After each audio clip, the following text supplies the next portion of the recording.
said, the theme is, have not I sent you. From Judges 6th chapter. Key verse being verse number 14.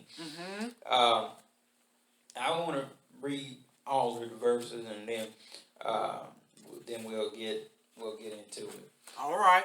Judges 6th chapter. I'll start at verse number 11. Verse number 11 through 13. There's some stuff in there that's important. All right. Have your way, that I want to get into. Amen. Said, now the angel of the Lord came and sat under the oak tree, which was in Ophrah, which belonged to Joash the Abarites, while his son Gideon threshed wheat in the winepress in order to hide it from the Midianites. All right. And the angel of the Lord, hello, how you doing? Angel of the Lord appeared to him and said to him, the Lord is with you, you mighty man of valor. Said, Gideon said to him, O my Lord, if the Lord is with us, why then has this happened to us? And where are all his miracles which our fathers told us about, saying, did not the Lord bring us up from Egypt? But now the Lord has forsaken us and delivered us into the hands of the Midianites. Then the Lord turned to him and said, go in this might of yours, and you shall save Israel from the hands of the Midianites. Have I not sent you? All right. Then he said, so he said to him, O my Lord, how can I save Israel? Indeed, my clan is the weakest in Manasseh, and I am the least in my father's house. And the Lord said to him, surely I will be with you, and you shall defeat the Midianites as one man. Then he said to him, if now I have found favor in your sight, then show me a sign that it is you who talk with me. Do not depart from here, I pray, until I come to you, and bring out my offering and set it before you. And he said, I will wait until you come back. Look at somebody. Just look at somebody and say, it's in you.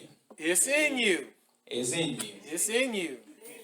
Amen. It's in you. All right. It's in you. So what we're going to talk about today is it's in you.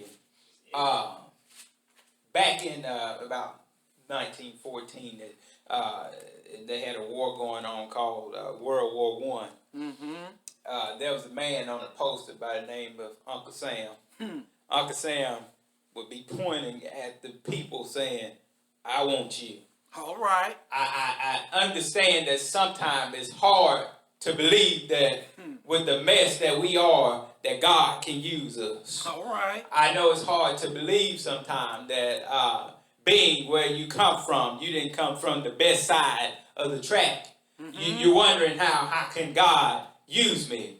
But I'm glad to serve you notice on today that when God taps you, all right, he knows what he's doing. Because some of the most imperfect people in the Bible, God has used to carry out a perfect plan. Amen. Amen. And so I understand it may be hard to understand sometimes that with you being the person that you are, that God would want you. But and on this Christian journey, in order to in order to fight against the things of the devil, he needs somebody to be bold and to stand up in this season. All right. And so if you begin to look here in Judges, you begin to find here a disobedient nation, of disobedient people. It says that, first of all, there had been 40 years of peace for the children of Israel. They were in the promised land. And this is after Joshua. Joshua had died by this point. But then we understand it said they started to do evil in the sight of the Lord. See,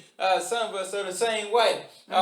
When God has given and taken us to the place that he wants us to be in, then we begin to act up sometimes. All right. It says, so here it is that their children of Israel had done evil in the sight of the Lord. It says, so the Lord allowed for them to be handed over to the Midianites. It says for 7 years they had to deal with this thing. They had to deal with the Midianites and Amalekites and all the other people of the east would come to their land, and they begin to take their crops. They begin to take their cattle. They would burn up their tents and houses, and they said, and they would not leave until the land was barren or it was stripped. That's so right. don't you That's feel right. that sometime in your life that the devil just comes to mess some things and wreck some things in your life. Sometimes you can't see the sunshine for the rain in your life. Sometimes you can't see what God has prepared for you because it's cloudy always. And so here it is that if we begin to look, we find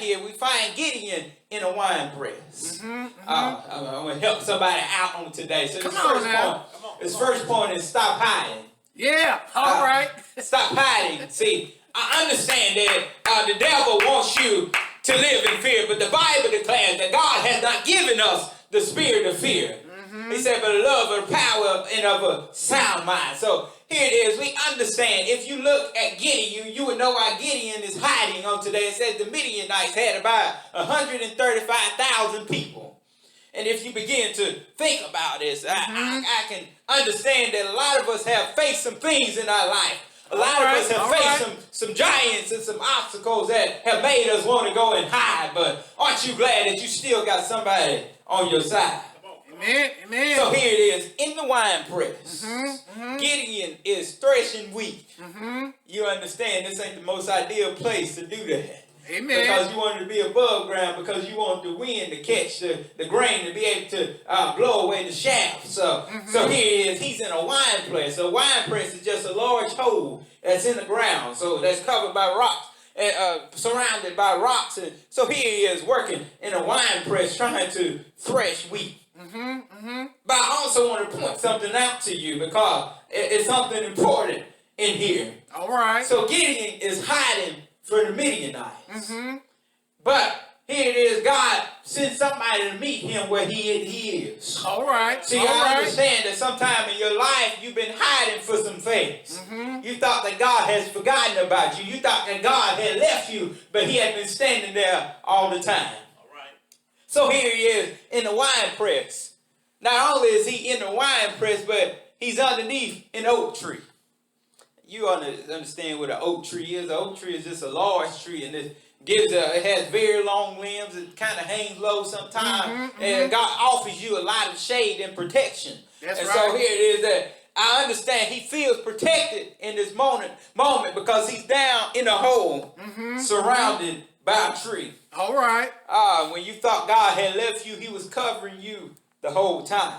That's right. See, you can't live your life in fear. So some point or another, you got to come out of your hole in order for God to do something for you. See, I understand that when God puts a call on your life, sometimes it's easy to run away. Sometimes it's easy to say, I can't do it because I'm not ready for it yet. Sometimes it's easy just to turn around and go and hide. But God is saying, in order for me to use you, you got to come out from where you at. That's right. Come on. So now. Gideon is in this hole. Gideon is here in this wine press. But God begins to do something. See, here it is. This oak tree has become a symbol for a lot of nations at this point now.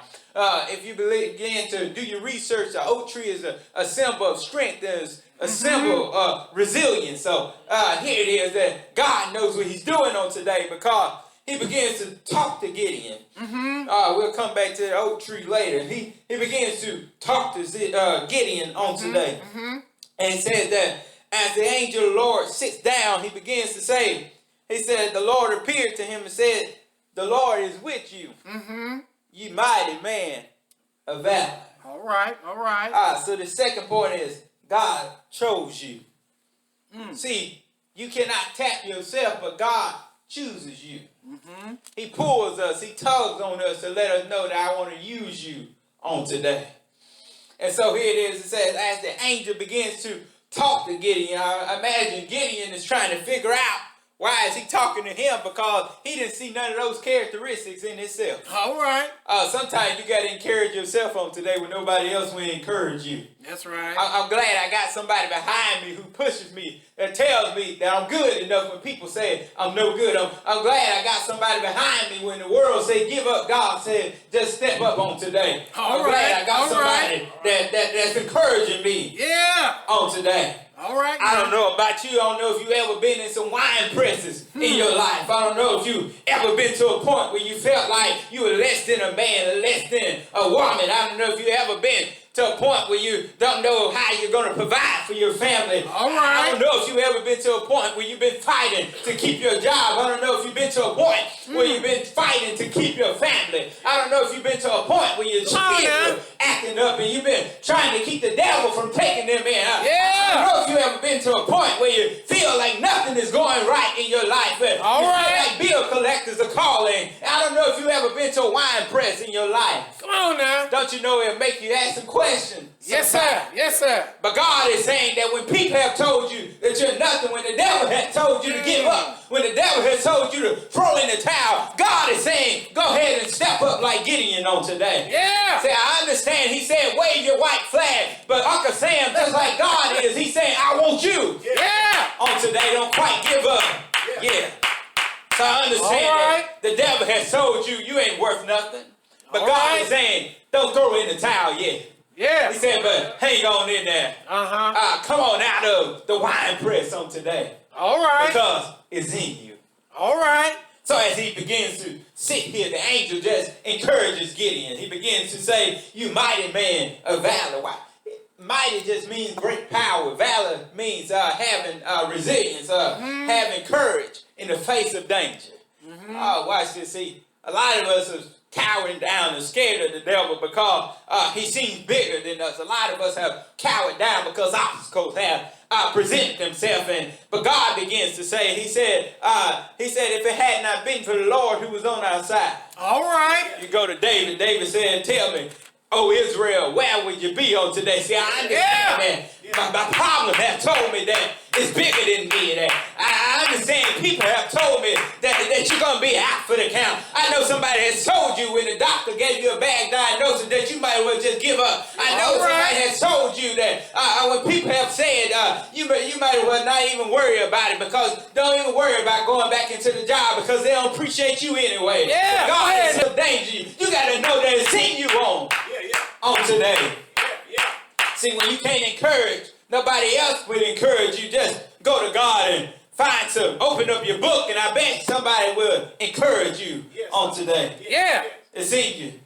Yes, sir. So he begins to talk to Gideon, and Gideon began very surely, which it was necessary for him. I understand why he did it, but Gideon began to say this to the Lord.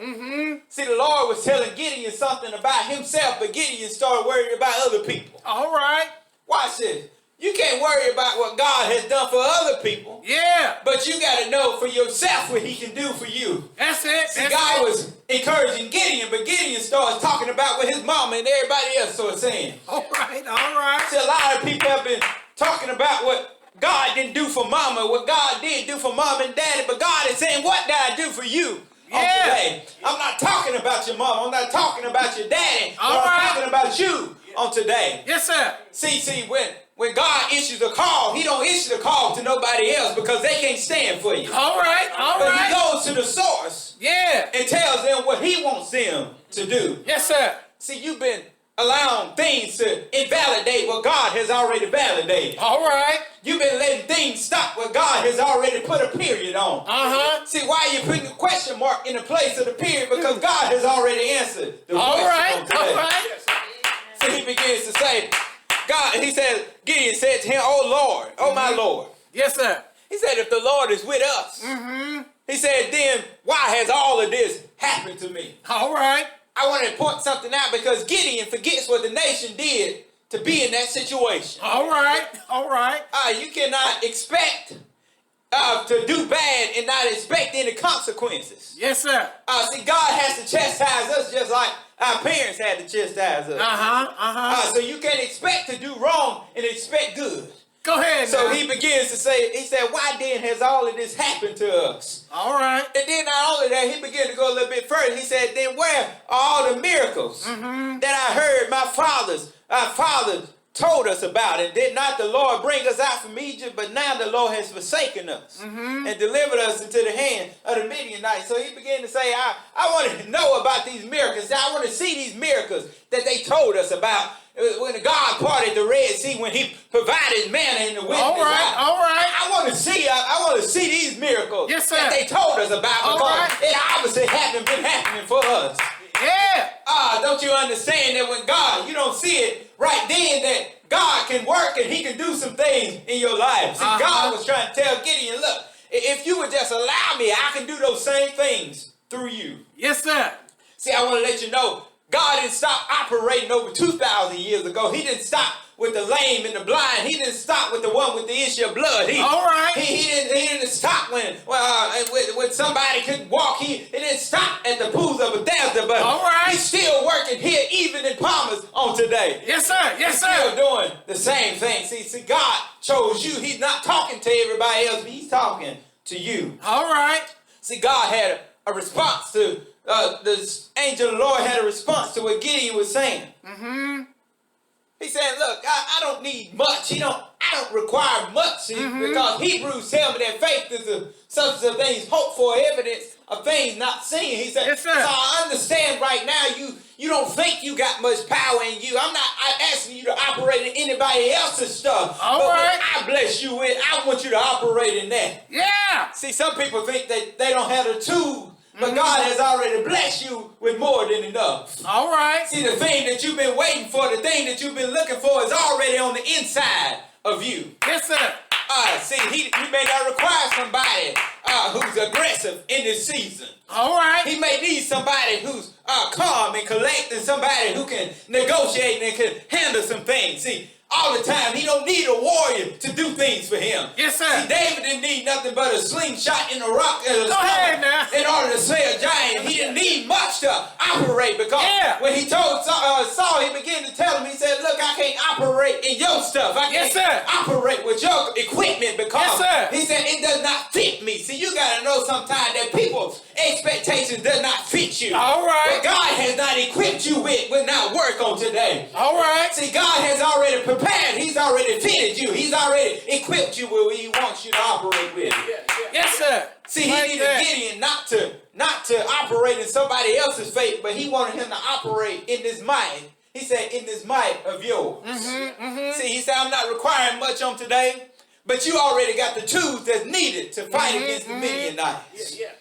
Oh, somebody get that. Yes, sir. See, all right now. Bless you with characteristics on today, but you've been looking at what God has somebody else in. All right.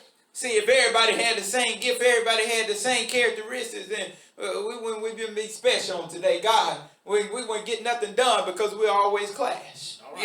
Yes. If you ever did a project before a group project, you know that it took some balancing on everybody else's part in order to get the job done. If everybody had the same personality, we wouldn't ever get nothing done. All right. Hallelujah. You need some people sometime. Yes, sir. That when things are going wrong, you need somebody who's going to pray instead of fighting. You need somebody who's going to speak up sometime instead of cowering down. You need somebody who's going to be able to do something it's required at that time. See, God knew what he was doing because he understood the characteristics that Gideon had on today. All right. See, failed to tell you that at this time, the reason why God is here talking to Gideon is because the angel of the Lord is talking to Gideon is because the people had got tired of being oppressed. All right. See, sometimes, don't you know people will be like that sometimes? See, God had to take us through some things sometimes. Yes, sir. To know where our help come from. Uh-huh. He got to take you through some mess sometimes. So that you know who you can depend on. See, the help was not in the people, but the help was in God. So they wanted God to deliver them. They were used to that. They had heard that before. They had heard their ancestors. They had heard people say that God would just deliver us. But God said, I'm not going to do it that time. But I want you to understand that it is somebody who I can work through. Yeah.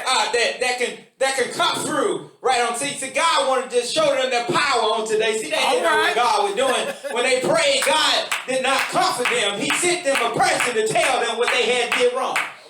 See, they thought God was going to reassure them and God was just going to snap his finger and the Midianites were going to be dead. But God said, wait a minute, I got to show you my power on today. Yeah. See, if you go back to Jeremiah 29, it begins to tell you, Jeremiah began to speak when all the other false prophets were telling them what they wanted to hear. See, sometimes people tell you what you want to hear, but it's not what you need to hear.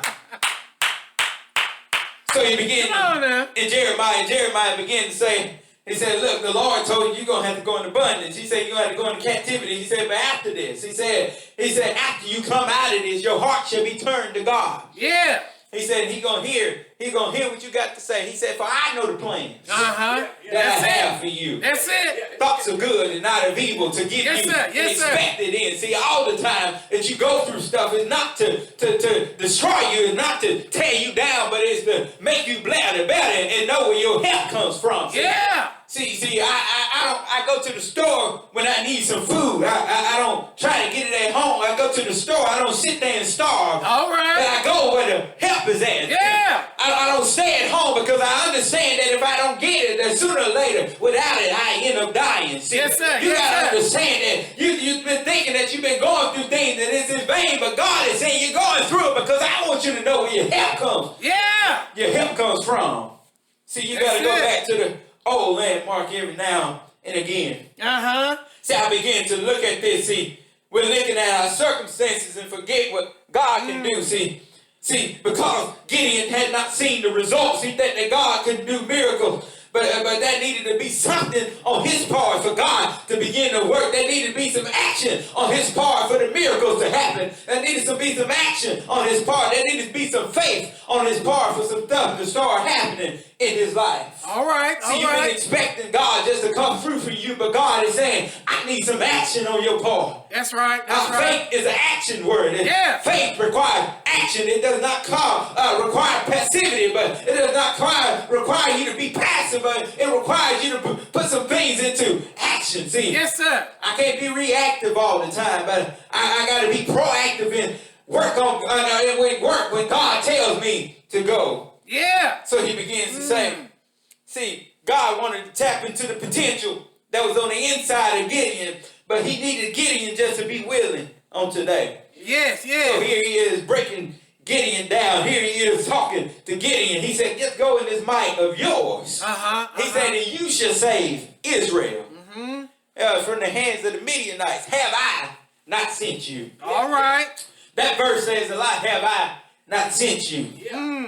It just signified that God was just equipping. He was fitting him. He was preparing Gideon for the work that he wanted him to do. See, if you go to Romans 8, it begins to tell you that, moreover, whom I called, these who are also justified, these who are justified, these who are also glorified. All right. And then he go on to go a little further. He said, then what shall you say to these things? That if God be for me, who can be against me? Yeah. So if God is for you on today, nobody is against you. Nothing that comes up is against you. Nothing that presents itself can overcome you because God understands what he's doing on today. That's right. That's So right. he begins to say, operate in the power that I've already given you. Operate in the power that's on the inside of you. You don't need nothing else because I'm already there. And I understand because God is there. It tells me that if you just had the faith the size of a mustard seed, you can just tell the mountain to be down removed. If God is on my side, it's greater than my problem. If God is on my side, I'm just like David, that even when I'm down in the valley, he said, surely goodness and mercy going to follow me all the days of my life. All And God is on my side because I follow the good shepherd on today. I know he won't ever misguide me. I know he won't ever mislead me because I'm following the right person on today. Yes, sir. So have I not sent you? Not nobody else. He said, not the children of Israel didn't send you. The angels didn't send you. He said, but have I not sent you? So in other words, what he was saying, because I sent you, I'm not going to leave you. I'm not going to forsake you on today. All right. See, a lot of people have gotten on this journey. You thought that God has forgotten about you because you've gone through some hell in your life. You thought that God has forgotten about you because you had to go through some high water. Yeah. God has forgotten about you because you had some death in your family. You thought that God has forgotten about you because you had a little sickness in your body. But God is saying, have I not sent you? All right. What are you scared of on today? Because it's already in you on today. Yeah. I'm glad on today that he blessed me with the Holy Spirit. He blessed me with a confidence on today that when I'm feeling down, I'm feeling sad, it just reassured me on today, have I not sent you? Yeah. All right now. That's it. Hallelujah. So this third point is be confident. Yeah. All right. See, here's the thing about confidence. See, you got to be confident on today even when nobody else assures you, when nobody else reassures you, even when nobody shows up, when people aren't patting you on the back, you still got to be confident on today. See, I'm reminded of Jeremiah because You understand Jeremiah on today. Jeremiah, they call him the weeping prophet. Yes, The sir. Lord, Yes, they told sir. Jeremiah, he said, from your mother's womb, I knew you. Mm-hmm. He said, I formed you. I had made you a prophet to the nation. That's right. He said, the Lord stretched forth his hand. That's right. He said, and I touched thy mouth. And he said, I put that word in your mouth. And he said, see, understand, you got to be confident on today, because a lot of people are going to tell you weren't called to do whatever. They're going to say you can't do it because of your size and your strength. But God is saying, because I sent you on today, you can be confident in knowing that I'm not going to leave you, nor will I forsake you. That's what he said. See, there's a problem on today. See, that's what happened with a lot of people. If you go in the Bible, you begin to find some people who doubt it, because even though they received the call, they understood, they didn't know if God was really there for them. See, if you go to Moses began to offer some excuses why he couldn't do what God wanted him to do. All right. But God was saying on today, God is saying, be confident. He said, because I already got somebody there for you. Yeah. I already blessed you with a mouthpiece on today. That's right. Even with Jonah was... No, he was scared on today. He tried to run, and God said, you ain't going to run on today. He said, because I sent you. Because I sent you. I've already prepared the way from you. That's right. Even if you go to Peter, it said Peter, even though Peter was a cursor, said Peter preached so hard that he saved thousands. You got to understand that God can do whatever people said couldn't be done on today. Yeah. God can do what people said you couldn't do.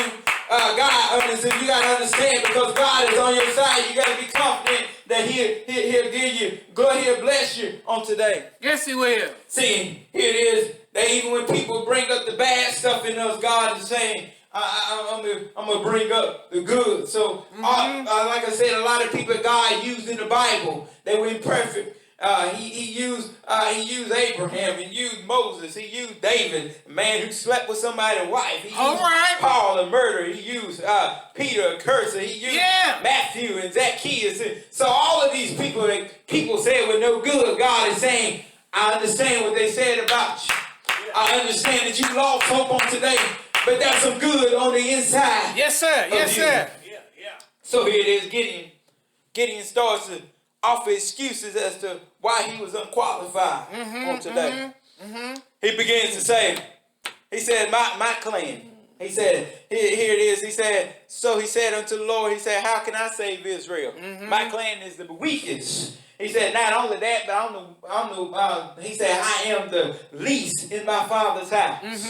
So not only was his clan the weakest among thousands, but even among those thousands, he said, I'm the weakest of them. I'm the least of them. So yes, sir. Yes, sir. You can't invalidate it what God is trying to validate on today. See, God don't base our potential on our race, our color, our creed, nothing, our strength, nothing like that. But he begins to validate us based on what he can do with us on today. Yeah. I'm so glad that God didn't look at my income. He didn't look at my color. He didn't look at my past. But he validated me on today and said that you can do it, and just be confident on today. Yeah. If you go back to this oak tree, told you that Gideon was in a wine press underneath the oak tree.